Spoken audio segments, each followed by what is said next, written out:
मैं समीर सैयद और आप देख रहे हैं नज़र इंडिया न्यूज़। बता दें आपको कि जिस तरह से अगर जेन्युइन बिल्डर कोई मिल जाता है तो उसके साथ में रहने वाले जो पार्टनर है वही उनको लूटने की कोशिश करते हैं, और अगर वो बिल्डर लूट नहीं पाता है तो उसको किसी भी तरह से झूठी एफआईआर करके उसको डराने की कोशिश किया जाता है। ऐसा ही मामला मेरा कुर्ला से सामने आया है, जहां मास ग्रुप को बदनाम करने की साजिश की गई। अर्बन डेवलपमेंट कॉरपोरेशन के बिल्डर के खिलाफ 8 मार्च 2024 को अब्बास कुरैशी और निकेश रावल द्वारा Kurla east Nehru Nagar police station में झूठी एफआईआर दर्ज कराया गया, जबकि बिल्डर ने बताया कि उनके ऊपर पहले से ही अब्बास कुरैशी और निकेश रावल के खिलाफ 17 अक्टूबर 2022 को हाईकोर्ट से सेक्शन 384, 420, 406, 465, 467 TW के तहत अम्बोली पुलिस को एफआईआर दर्ज कर कार्रवाई करने का आदेश दिया था। उस आदेश पर अम्बोली पुलिस ने अब्बास और निकेश और एक अज्ञात व्यक्ति यानी 3 लोगों पर मुकदमा दर्ज किया, मगर वहीं कुछ मीडिया के लोगों ने बिल्डर के खिलाफ अधूरी जानकारी जनता तक पहुंचाकर जनता को गुमराह करने की कोशिश की। इन सारे मुद्दों पर बिल्डर का क्या कहना है, हम उनकी ही ज़बानी सुनते हैं। दानिश भाई, ऐसा न्यूज़ में पता चला है कि मास और ग्रुप के ऊपर एफआईआर रजिस्टर हुआ है आप लोगों के ऊपर, जैसे आपने कुछ 420 का आपके ऊपर क्लेम लगा है, तो उसके बारे में आप क्या रोशनी डालना चाहोगे? क्या मतलब लोगों को बताना चाहोगे कि भाई ये एफआईआर आपके ऊपर क्यों रजिस्टर है? इसकी डिटेल जरा आप हमको बताएंगे। सर, ये एफआईआर है ना, ये जो एफआईआर हमारे ऊपर हुआ है, ये काउंटर अटैक किया है हमारे ऊपर सामने वाले ने। ये ब्रीफ में आपको बताता हूँ। ये जो सुप्रीम वाले हैं, इसके डायरेक्टर अब्बास कुरैशी और निकेश रावल, ये दोनों, जी ये कौन है? ये सुप्रीम के डायरेक्टर है, Supreme Civil Construction Private Limited के। ये दोनों हमारे पास 2015 में एक ब्रोकर के थ्रू आए, हमारे साथ एक वर्क ऑर्डर किया कि हम लोग बार्टर में काम करेंगे। उसका हमारा क्लियर है सर वर्क ऑर्डर, और बीसीए एग्रीमेंट भी हमारा उसका एकदम क्लियर है सर। उसका हमारा जो तय था कि 7,786 से वो हम उसको फ्लैट देंगे, जितना वो काम करेगा उतने का। तो उसने काम स्टार्ट किया, थोड़ा बहुत काम किया, डिले करने लगा काम में। हम लोग ने उसको 1-2 बार बोला भाई डिले हो रहा है, नहीं चलेगा, तो बोला नहीं मैं करता हूँ। फिर काम उसने ज़्यादा डिले किया तो हमने उसको एक टर्मिनेशन नोटिस भेजा 2017 में सर, ये रिसीव उसका जी। फिर वो वापस आया हमारे पास, हमको रिक्वेस्ट किया कि मैं कुछ फ्लैट्स बेच रहा हूँ, आप अलाउ करो, मैं काम आपका पास कर दूंगा। और उसने और एक हेल्प मांगी कि अशोका बिल्डकॉन को मैं 5,000 स्क्वायर फीट एरिया मॉर्गेज कर देता हूँ, आपका जो एरिया है उसमें से वो भी मेरे अकाउंट में जाएगा। तो हम लोग ने अलाउ किया, बोले ठीक है लास्ट चांस देकर देखते। वो भी चांस देने के बाद उसने फाइनली काम किया है नहीं सर। तो लास्ट में हम लोग ने उसको बुलाए तो उसने सरेंडर कर दिया, बोला भाई मैं काम नहीं कर पाऊँगा, मेरा कैपेसिटी नहीं है काम करने का। तो हम लोग बोले फिर अभी क्या करोगे? तो उसने बोला मेरा जो भी अकाउंट से आप क्लोज कर दो। तो हम लोग ने उसको डीड ऑफ कैंसिलेशन बनाया सर, ये थोड़ा इम्पोर्टेंट है। Deed of cancellation, deed of cancellation में सर उसने लिखा है कि वो काम नहीं कर पा रहा, इसलिए वो पार्टनर ले रहा है। अच्छा, किसको ले रहा है पार्टनर? निशात अंसारी और नानजी छेड़ा। अच्छा, 2 जन को उसने पार्टनर ले रहा है और उसने काम नहीं कर पा रहा है। अच्छा, इसलिए ये पॉइंट इम्पोर्टेंट है सर, क्योंकि उसने जो फॉल्स कंप्लेन किया है उसमें ऐसा बोला है कि वो हम लोग पैसा नहीं दे रहे थे इसलिए काम नहीं कर पा रहा था। अच्छा। यहाँ पे वो डीड ऑफ कैंसिलेशन उसका साइंड है जिसमें लिखा है कि मैं काम नहीं कर पा रहा हूँ पैसे की वजह से, तो इसलिए मैंने पार्टनर लिए। जी, डीड ऑफ कन्वेंस को उन्होंने लिख के दिया है आपको, जिसमें मतलब इसमें ये किया हुआ है, तो उन्होंने फिर आपके ऊपर एफआईआर क्यों किया? सर ये थोड़ा आपको ब्रीफ करता हूँ। डीड ऑफ कैंसिलेशन में कुछ टर्म्स एंड कंडीशन बने थे। टर्म्स एंड कंडीशन क्या बने थे कि पहले हम लोग को जो स्टक हुए, हम लोग जो फंसे, हम लोग भाई अशोका बिल्डकॉन का जो 5,000 स्क्वायर फीट का एरिया है जो उसने मॉर्गेज किया था, बोले वो कौन रिलीज करेगा? अशोका का क्योंकि क्लेम है, उसने मटेरियल डाला है, तो उसने लिखा है यहाँ पे कि मैं 90 डेज के अंदर, लिखा है सर 90 डेज के अंदर मैं रिलीज करा के लाऊंगा, मेरी जिम्मेदारी है पूरी, ये सब करने की जिम्मेदारी मेरी है, 90 डेज के अंदर सारा करने की जिम्मेदारी। तो हम लोग ने एग्री किए, फेथ किए, बोले ठीक है चलो भरोसा करते हैं कर देगा। कोई इशू नहीं है। इसमें और एक पॉइंट इंपॉर्टेंट है सर, ये डीड ऑफ कैंसलेशन में 14 नंबर क्लॉज है, जहाँ पे उसने क्लियर लिखा है, एक्सेप्ट किया है कि मैं ये सब करूंगा ना तो मेरे परचेजर को आप रजिस्टर करना, वो भी मेंशन है 14 नंबर क्लॉज, और ये उसका साइन किया हुआ कॉपी। ठीक। ये सब होने के बाद उसने बहुत दिन गुजर गए, हम लोग ने फॉलो किया, बोला मैं कर रहा हूँ। फिर उसके बाद हमको नोटिस आई वैट डिपार्टमेंट से कि उसने जो हमको बिल दिया ना सर, वो बिल वो दे नहीं सकता। अभी फिर से आपको कॉन्ट्राडिक्ट करता हूँ उसके स्टेटमेंट से। स्टेटमेंट में बोला है कि मैंने उसको वैट के पैसे नहीं दिए। मैंने वैट के पैसे तो दिए ही दिए, पर प्रॉब्लम ये है कि उसका सर्विस टैक्स और वैट नंबर बार्ड था, वो यूज ही नहीं कर सकता, वो काम ही नहीं कर सकता। यानी उसने जो बिल दिया सब फॉर्जरी करके दिए। अच्छा। वो सारे फॉर्जरी बिल है। तो हम लोग ने उसको वापस से फिर नोटिस दिए, तो उसने बोला कि मैं सब रिजॉल्व करता हूँ। कुछ डॉक्यूमेंट्स व्हाट्सएप पे शेयर भी किया है, वो भी डिटेल है हमारे पास कि मैं सब रिजॉल्व करके 90 डेज में दे दूंगा, 1 महीने में दे दूंगा। एक्सटेंशन लिया। ये बात इशू तब उठा कि जब अशोका बिल्डकॉन ने हमको एक नोटिस भेजा कि वो उसके चेक बाउंस हो गए। ये अराउंड 2019 की बात है। अशोका बिल्डकॉन ने हमको नोटिस भेजा कि भाई वो एरिया हमको चाहिए, वो पैसा नहीं दे रहा है, आप पैसा दो। चेक सारे उसने बाउंस करा दिए। तो हमने अशोका बिल्डकॉन को लिखा कि भाई जो एरिया जो दिए ना, पहले तो प्लान चेंज हो गया, आप आपका नया एरिया लेके जाओ और जो भी बिल्स आप मुझे प्रोवाइड करो तो मैं उस पर देख करके जो करना है वो मैं प्रॉपर रिजॉल्व करूँगा। ये बात हो गई 2019 की। फिर बात खत्म हो गई, कोविड आ गया, लॉकडाउन हो गया। फिर हम लोग ने उसे थोड़ा टाइम दिया। फिर उसके बाद जब हमारा सीए बोला ने स्ट्रिक्ट हो इनके साथ, हम लोग ने उनके साथ स्ट्रिक्ट हुए। जैसे कि नोटिस भेजना शुरू किए, मेरे 2 से 3 नोटिस भेजा हुआ है। नोटिस भेजना शुरू किए, फ़ोन रेगुलर फॉलो, कभी रिजॉल्व कर रहे हो, कभी कर रहे हो। फाइनली जब उसने रिजॉल्व नहीं किया तो हमने उसके जो परचेजर है उनको एक बार मीटिंग करके बोले भाई हमको ये प्राइस से पैसा चाहिए जो हमारा तय, नहीं देते हो तो हमने टर्मिनेशन भेज दिया। फिर उसके बाद हमने उनके ऊपर एफआईआर लॉन्च किया। जी, कभी किया आपने एफआईआर? ये एफआईआर हमने लॉन्च किया उनके ऊपर अक्टूबर 2022 में। ये एमईसीआर है, सर मेरा एफआईआर बाय कोर्ट ऑर्डर है। अच्छा।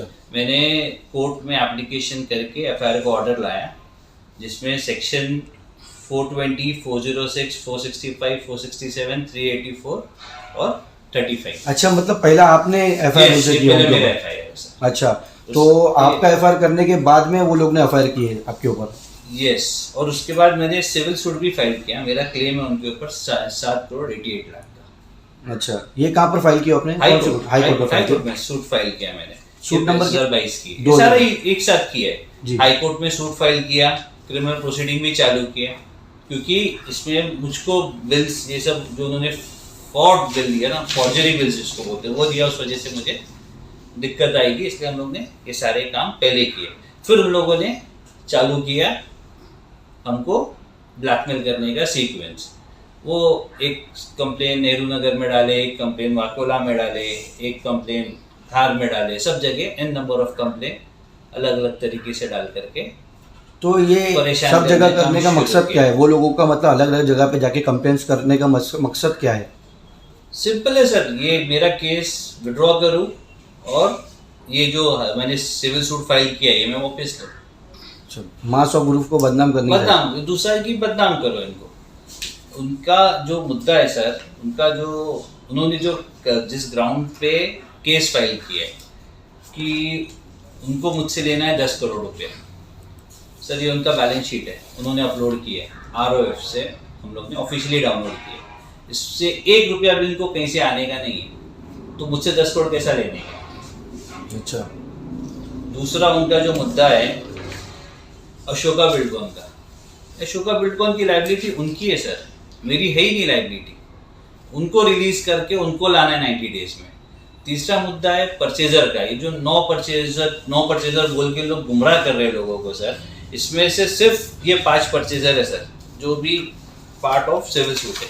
मेरा ये क्लेम है, ये 5 परचेजर का ही कंप्लेन है। बाकी के लोग तो मेरे कॉन्ट्रैक्टर आज भी ये मेरी दूसरी साइटों पे भी काम कर रहे हैं।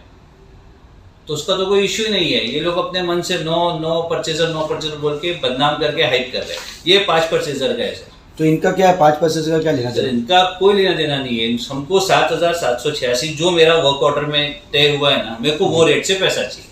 अच्छा, इसके अलावा मेरा कोई डिमांड, कोई क्लेम नहीं है। वो रेट से मुझे पैसा नहीं आएगा तो मैं रजिस्टर नहीं कर पाऊंगा। बराबर। अब ये सुप्रीम ने या तो कैश लेके, मेरे कंप्लेन में तो है कि इसने कैश लेकर के रख लिया है। अगर परचेजर या सुप्रीम अगर ऐसा बोलता भी कि उन्होंने कैश मुझे दिया है सर, तो एक नॉर्मल बात है कि आपका मेरा एक भाव नक्की है 7,786, तो आप उसी रेट से मुझे पैसा देंगे ना, कैश क्यों देंगे? ये तो बेसिक है। आदमी इतना तो बेवकूफ़ नहीं है कोई, इतने तो बेवकूफ़ लोग वो भी नहीं है। जब इतना केस करना जान रहे, इतना FIR करना जान रहे, तो ये बेवकूफ़ी तो वो लोग करेंगे नहीं। तो सब झूठा एलिगेशन है। उन्होंने पैसा वगैरह ये कर दिया, पैसा घुमा दिया है। कैश जो मेरा FIR में मेरा क्लेम भी है कि उन्होंने कैश बिना मेरे नॉलेज के लेकर के घुमा दिया जी। तो अभी जैसा कि आपने बता दिया कि आपने पहला FIR किया था, आपके FIR के एवज में इन लोगों ने आपके ऊपर बोगस FIR रजिस्टर करवाया। आप लोगों के सामने एक मैसेज क्या देना चाहोगे? सर मैं लोगों को ये बोलना चाहूँगा कि इनके झूठे प्रोपेगेंडा में नहीं आए। इनका सिर्फ मकसद है डिफेम करना। ये FIR भी जो इन्होंने किया है हम पे, इसको हम लोग ने हाई कोर्ट में ऑलरेडी कंटेस्ट किया है और लीगल एडवाइस ले रहे हैं इसके ऊपर। और जो लोगों का के दिमाग में जो ये लोग मिसकंसेप्शन पैदा कर रहे हैं ना सर, मैं इनका कैरेक्टरिस्टिक्स आपको थोड़ा क्लियर करता हूँ। ये जो निकेश रावल है, ये देखो, इसका GST का 2,22,00,000 बाकी है। ये GST का नोटिस है जो मुझे आया है कि आपका कुछ पैसा बाकी है तो तुम भर दो इसके बिहाफ पे। 2,22,00,000 जी।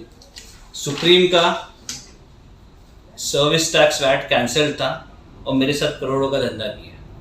तो ये लोग हवाला का ही काम करते हैं, इनका पूरा धंधा ही बिल का। अब इनको ये सारी चीज़ें जब खुलते जा रही है तो इनको एक टारगेट कैसा करे मुझको। तो टारगेट करने के लिए इधर FIR, उधर FIR, इधर कंप्लेन, एक प्रोपेगेंडा करो, डिफेम करो। तो वो सिर्फ और सिर्फ इनका एक ही मकसद है, डिफेम करना। सर मेरा FIR 2022 का है। मुझे मैंने आज तक कभी किसी को भी शेयर नहीं किया, कुछ नहीं किया। खाली पुलिस में जब बुलाते हैं स्टेटमेंट के लिए जाता हूँ, कुछ डॉक्यूमेंट मांगते हैं, डॉक्यूमेंट्स देता हूँ। मैं बिलीव करता हूँ कि लॉ सिस्टम है अपना, जो भी रिजल्ट आएगा उसके ऊपर हम लोग जो भी हमारा लॉस हो रिकवर करेंगे। पर इन लोगों ने ये FIR को लेकर के इतना घुमाया, प्लस झूठ। कोई हाईकोर्ट ऑर्डर हुआ नहीं सर। अच्छा। हाँ, इन लोग ने एक हायर ऑफिसर पे शायद कंप्लेन वगैरह करके हाईकोर्ट में रेड डाला और FIR लॉन्च हुआ। जी। बाकी कोई कोर्ट ने ऑर्डर दिया नहीं। जो मैंने देखा, 1-2 न्यूज़ वालों ने भी, उन्होंने भी पता नहीं वो लोग मैटर देखते कि नहीं देखते, तो उन्होंने टैग कर दिया है कि हाई कोर्ट के ऑर्डर के बाद बिल्डर पे FIR। कोई हाई कोर्ट ऑर्डर हुआ नहीं सर। मेरा FIR हालांकि कोर्ट ऑर्डर से हुआ है सर। ये MECR है। ये कोर्ट ऑर्डर की कॉपी भी मैं आपको प्रोवाइड कर सकता हूँ। और उनका जो भी कंप्लेन है ना सर, सब बोगस, कोई हकीकत नहीं है उसमें। मेरे भाई पे एक कंप्लेंट डाला उन्होंने कि उसको डराए धमकाए। अरे मेरे भाई को तो उससे पार्टनर लिया है, निशाद अंसारी को, डीड ऑफ कैंसिलेशन में जी पार्टनर बनाया। तो वो डराया कब? जब तो उसको पार्टनर बनाया तो आ गया काम करने के लिए। तो ये इनका सब झूठ है सर, और इनका सिर्फ मकसद डिफेम करना है। और ये लोग को हमसे थ्रेट क्या हो गया कि जब ये मेरे जो FIR की प्रोसीडिंग बढ़ी है ना, वो मेरा जो सिविल सूट की प्रोसीडिंग बढ़ी है, इसमें इनके सारे है ना काले चिट्टे, कितनी शेल कंपनीज खोल के कितना बिल बांटे हैं, कितना हवाला का धंधा किया। किसी और बिल्डर का है, जिस सिसोड़िया करके है, कोई VT का बिल्डर है, उसको इन्होंने ये बिल दिया।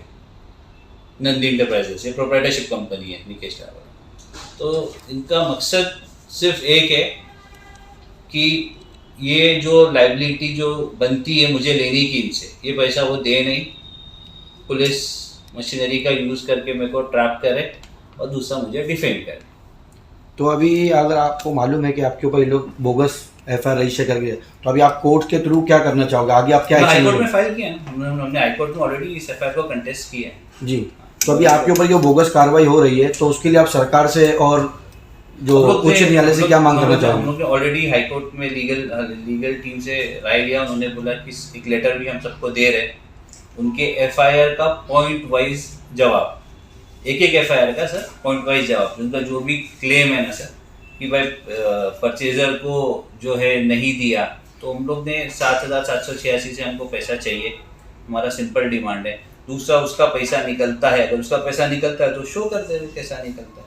हमारे पास तो वर्क, पीएमसी रिपोर्ट सब कुछ है, उसका साइन किया हुआ कॉपी है, यानी साइट पे रेती, खड़ी, स्टील, सीमेंट कितना निकला वो भी उसका साइन किया हुआ कि इतना और इतने का ही काम हुआ। बस आपका मतलब जो अमाउंट आपका तय हुआ वो अमाउंट आपको पैसा मिले तो आप मेरे यूज को कर दोगे, बस बाकी और कोई इशू नहीं है कोई इसमें? इशू नहीं है। ये या तो इसमें परचेजर को भी या तो गुमराह करता होगा वो, तो मुझे नहीं पता, लेकिन मेरा कंसर्न इतना ही कि जो मेरा उसका बिल्डिंग जो हमारा एग्रीमेंट है वर्क ऑर्डर उसमें जो हमारा तय हुआ है वो रेट से मुझे पैसा मेरे आने चाहिए और ये मुझको सारे रेगुलराइज करके मुझे देना चाहिए।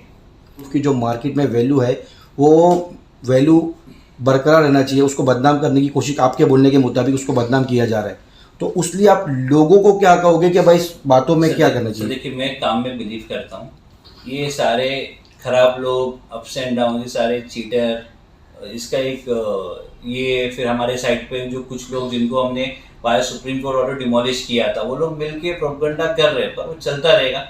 मैं काम में बिलीव करता हूँ सर। अभी तक अल्हम्दुलिल्लाह अल्लाह के एहसान से हम लोग ने 1.5 लाख फीट का डिलीवरी कुर्ला वेस्ट में दी है बेदोसी।